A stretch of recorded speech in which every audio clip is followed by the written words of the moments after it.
warahmatullahi wabarakatuh. Satacana hayu urang panjatkeun puji sareng syukur ka Allah Subhanahu wa taala anu tos maparinkeun rahmatna ka urang sadaya.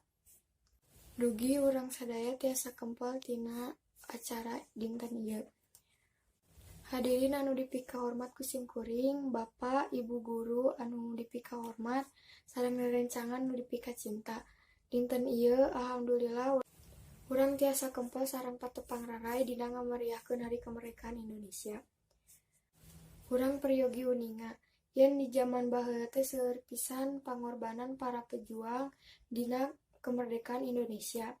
Kataku kitu, urang salaku warga negara Indonesia, generasi penerus bangsa, sareng kedah neraskeun perjuangan para pahlawan urang sadaya.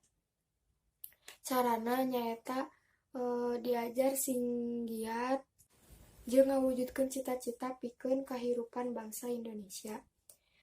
Tapi sabenerna seueur keneh hal-hal anu tiasa dilakukeun ku urang sadaya sebagai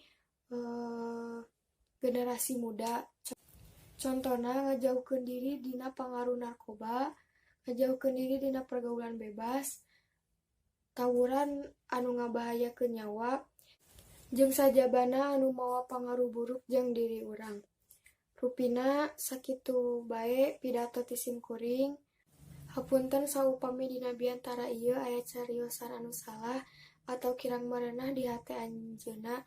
Wassalamualaikum warahmatullahi wabarakatuh.